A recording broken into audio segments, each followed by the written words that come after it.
semuanya, selamat datang di channel Justin Talk Show. Saya akan memperkenalkan anggota kami dulu. Seperti yang kalian ketahui, saya Yudev, di sini ada Marlen, Justin, dan di situ ada Roy. Hari ini kami akan mengkaji ilmu antropologi fisik atau antropologi ragawi. Apa sih itu? Ilmu antropologi fisik atau ragawi mempelajari manusia secara fisiknya, spesiesnya, dan variasi biologinya. Nah, terus setahu aku juga antropologi ragawi atau antropologi fisik itu kan ada 2 jenis ya. Itu apa ya? Oh iya, antropologi fisik itu ada 2 kawan-kawan. Ada paleoantropologi dan somatologi.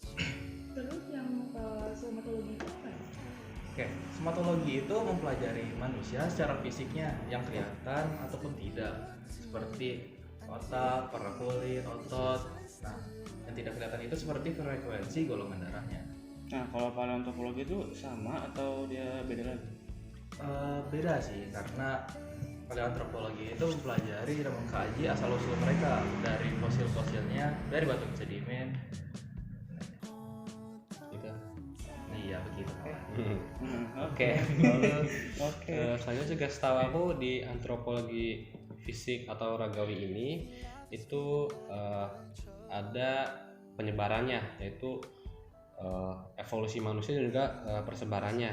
Nah, kalau yang seingat aku sih, yang menurut ilmuwan namanya Charles Robert Darwin ya, kalau nggak salah sih gitu ya. Itu dia ngomong berbagai spesies makhluk hidup itu baik makhluk hidup tidak diciptakan secara terpisah dan beragam, melainkan itu berasal dari nenek moyang yang sama itu. Habis itu kemudian tuh muncul banyak jenis dan ragam-ragam makhluk hidup karena proses adaptasi mereka yang beda gitu di wilayah masing-masing gitu. Nah, kalau selanjutnya ada menurut Darwin juga manusia itu hasil paling maju dari sebuah evolusi gitu, evolusi kehidupan. Nah, lalu selanjutnya manusia itu persebarannya itu beda-beda. Jadi kenapa sih diciptakannya manusia itu berbeda-beda, bisa beda-beda itu karena perbedaan tempat wilayah yang berbeda. Nah, tadinya tuh mereka tuh berasal dari suatu wilayah yang sama, lalu kemudian itu sebar lah gitu, orangnya nyebar. Nah, habis itu tuh ya karena nyebar itu jadinya jadi banyak perbedaan budaya karena ngikuti tempat wilayah itu sendiri. Sebaran itu makanya banyak budaya yang berbeda ya. Iya, betul. Kan tergantung kondisi geografisnya juga budaya itu. Ya. Oke, dari Roy ada penjelasan? Oh ya, aku juga mau nambahin buat dari yang evolusi manusianya itu. Nah, kita tuh evolusinya itu ada dari berbagai macam hal gitu. Seperti apa aja? Nah, kalau untuk contohnya itu kayak sikap tubuh. Nah, kalau yang kita tahu kan kalau sikap tubuh orang zaman-zaman purba itu kan bisa dibilang kayak bungkuk gitu kan ya. Kayak nggak tegak gitulah. Terus lanjutnya itu ada cara geraknya juga. Nah, untuk sikap tubuhnya itu penting banget kalau bisa dibilang ya. Kalau bisa dibilang sih kayak itu tuh ngaruhin ke cara gaya mereka hidup. Jadi dari segi fisik itu juga ngaruh sama gaya hidup gitu. Iya. Ngaruh itu Pasti. itu sangat ngaruh banget karena kalau misalnya nih kita kan kalau zaman dulu kan bungkuk nih, dan pasti ini tangan ke depan ya. Iya. Kayak gini. Kok apa ya? Jadi kayak susah gitu loh kayak mau ngerjakan sesuatu. Kalau mau melakukan sesuatu gitu jadi kayak agak terganggu gitu aktivitasnya. Nah, kan kalau untuk zaman sekarang kan kita kan udah pada tegak-tegak nih. Tegak ya. Nah, tegak-tegak ini. Kita itu juga ngaruh ke kehidupan kita. Jadi kita buat ngelakuin aktivitas sesuatu tuh jadi lebih enak gitu. Oh, berarti kalau misalnya dulu kan orang tuh kumpul. Iya. Nah, sekarang kita kan sudah bisa tegak, ya hidup kita udah beda, juga terbantu Iya, gitu. iya, Terus gimana tuh yang sama zaman sekarang tuh kita kan suka megang laptop atau ngutin buku, menulis buku itu kan masih buku gitu. Ya itu beda lagi sih ceritanya lagi. sih. Diri sendiri lagi lah gimana? Kira-kira ngaruh nggak sih sama evolusi kedepannya, apakah manusia akan bungkuk lagi atau enggak? Enggak. Kalau untuk Bungkuk bakal tuh kan? bungkuk lagi lah itu masuknya ke umur sih, nggak kayak kalau dari evolusi manusia bakal tetap tegak, nggak bakal bungkuk lagi, kecuali ada faktor umurnya. Faktor umur pasti bungkuk. Lalu selanjutnya itu ada evolusi kepala atau otak gitu. Evolusi kepala. Jadi misalnya tuh kayak kita dulu itu kan bisa dibilang orang-orang itu masih primitif Ya barbar pemikirannya. lah, barbar. Kayak simpel gitu Ya. pemikirannya ya. Masih percaya Pemikirannya tahayul. ya Ya. cuma mikirin cuma cara gimana cara Ya. hidupnya aja, cara melanjutkan hidup gimana, nanti Makan, berburu tidur. gimana, makan gimana. Ya. Kayak misalnya mereka tinggal gitu kan nggak ada tempat Nggak tinggal, ada. cuma di lantai. Ya, gitu. dia Iya. pindah-pindah lagi tempatnya kan.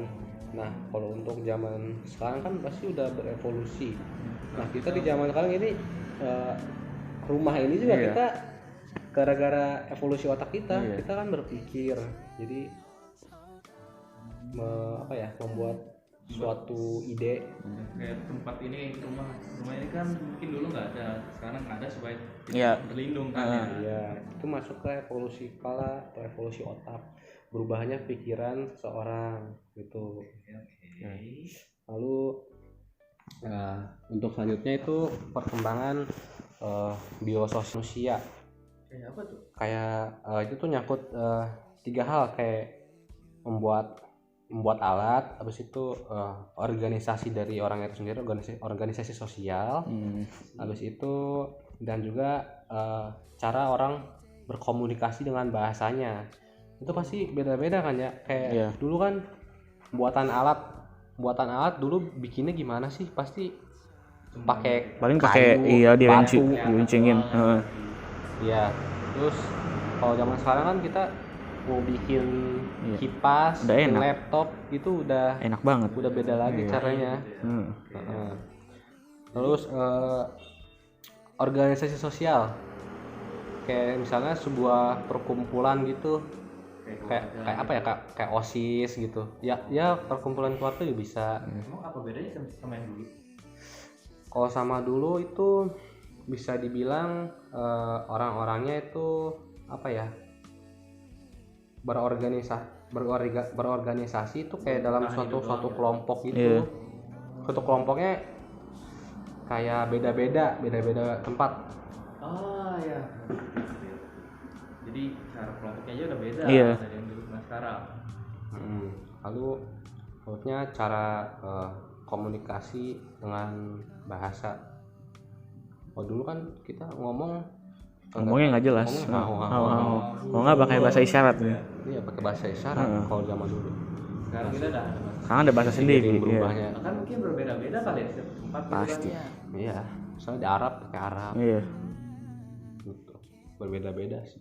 Sih itu semua ngaruh kan ke cara kita. Pasti. Iyalah. Selanjutnya kan namanya juga manusia ya, pasti manusia memiliki ciri-ciri fisik dan karakter yang berbeda. Jadi untuk itu bisa disebut sebagai ras. Ras itu merupakan suatu kelompok manusia yang berbeda dengan kelompok-kelompok lainnya.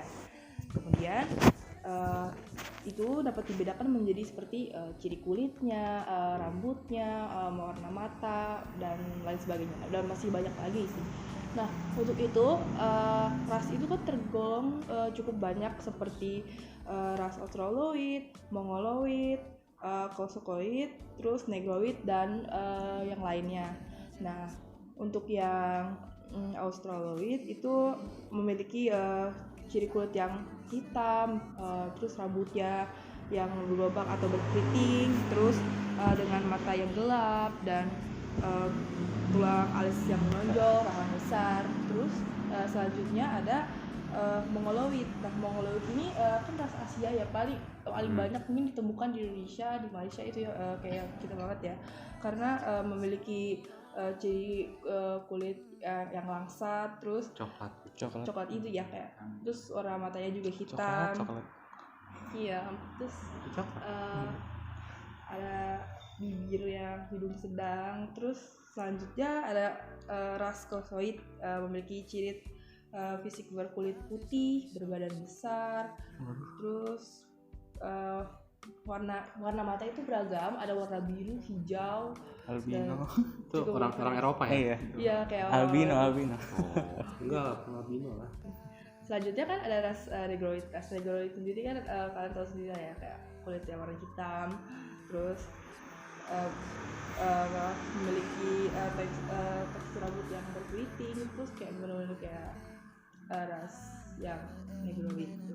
Selanjutnya ada ras-ras khusus, di mana di sini mereka itu memiliki mata lebar dan rambut yang hitam yang berkeriting. Nah, selanjutnya aku bakal bahas karena mereka memiliki perbedaan, tentunya itu akan membuat mereka saling kayak, kenapa kita jadi berbeda sih sama orang lain? Jadi kayak mereka tuh kayak merasa ada rasa minder atau rasa kayak kenapa bisa berbeda? Pasti karena hal tersebut, pasti mereka akan merasa kayak ada namanya diskriminasi ras. Yeah. Dimana ras dulu itu ras kulit putih itu merasa yang paling superior. Mereka Paling kayak sok gitu. merasa dirinya paling bagus lah. Berarti kalau orang-orang yang kulitnya albino gitu khusus dong. Iya itu yang khusus sih. Jadi kayak Iya, susus itu. nah diskriminasi ini kan ada suatu prasangka yang tercermin dalam suatu perilaku yang umumnya dapat kita lihat. Jadi mereka kayak sebuah tindakan itu untuk membedakan orang lain. Nah, kayak ras kulit putih yang membedakan ras kulit hitam di negara-negara lainnya. Tapi kan sekarang udah jauh lebih baik. Oh, sekarang udah setara semua sih. Iya. Apalagi di Amerika kan dulu itu rasis banget ya. Ya itu rasis banget. Perbudakan. Iya sampai Awas jadi beberapa. Nah, selanjutnya kan ada beberapa teori mengenai diskriminasi ini. Ada teori diskriminasi yang merupakan tindakan yang dilakukan memperlakukan beda dengan orang lain. Nah, selanjutnya ada teori keagamaan. Kan agama merupakan ajaran yang dianut dari generasi ke generasi. Nah, selanjutnya ada teori kebudayaan, yang dimana ini adalah seperti kebiasaan manusia melakukan sesuatu, aktivitas. Selanjutnya ada ini ya, pembentukan identitas yang lanjut. Ini nih. Jadi identitas itu menurut Gunapsa di dalam bukunya 15 itu, dia itu kayak jati diri ini jadi jati diri ini yang kayak udah kebentuk di masa sebelumnya, tapi dia tuh kayak belum matang gitu dan akan matang di masa-masa selanjutnya. Kayak pertambahan umur lah. Jadi gini, misalnya kalau ini suka bola lah ya. Nah, dia ini pasti kan kayak setiap tambah umur kayak, gue udah gak suka bola nih. Bola kayak bosenin nih. Jadi kayak bakal egonya ini kayak ya udahlah gitu aja. Bola kayak biasa aja. Jadi makin lama Iya.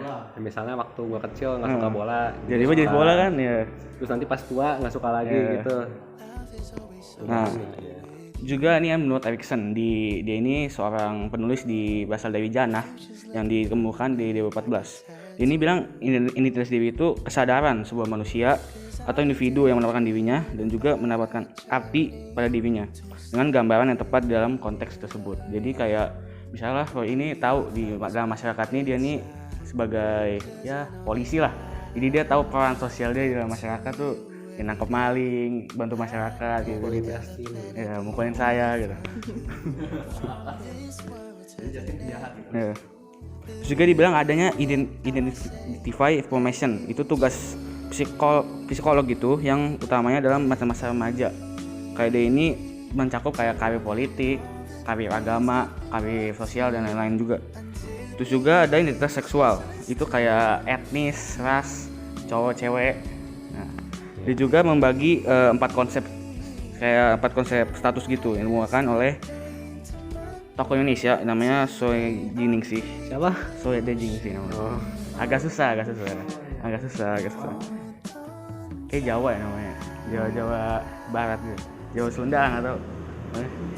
Nah, Pokoknya ada 4 ini namanya identify achievement, identify foreclosure, identify moratorium, sama identify diffusion. Jadi ini kalau di kayak di angkum gitu, dia ini semuanya kayak penemuan jati diri.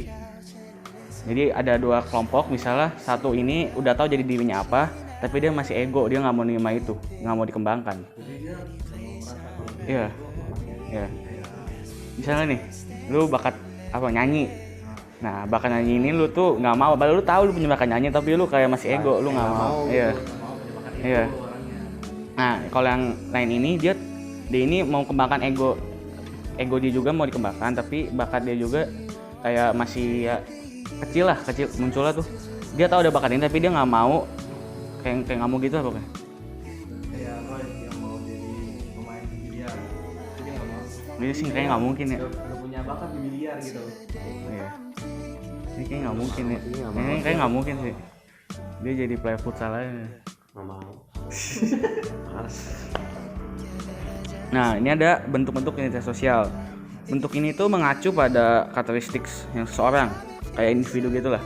Terus biasanya ini jadi dalam kelompok, sehingga mereka seperti membandingkan individu ini dengan lainnya, sehingga menjadikan identitas sosial yang menyebabkan dimensi kolektif. Terus misalnya satu individu yang nggak sama kelompok gitulah. Nah, berarti ini bisa diasumsikan bahwa individu ini nggak punya ketertarikan suatu dengan hal yang lain. Definisi ini juga itu menurut Turner, sebuah individu itu akan mengidentifikasi dirinya sebagai jalan anggota kelompok gitu lah, tentu jika memiliki persamaan. Jadi kalau misalnya ada orang, Dia ini misalnya gue ini suka main biliar, terus ada orang yang itu yang kelompok biliar, gue bakal asumsi diri gue itu, oh gue punya sama nih, gue bakal masuk ke kelompok tersebut.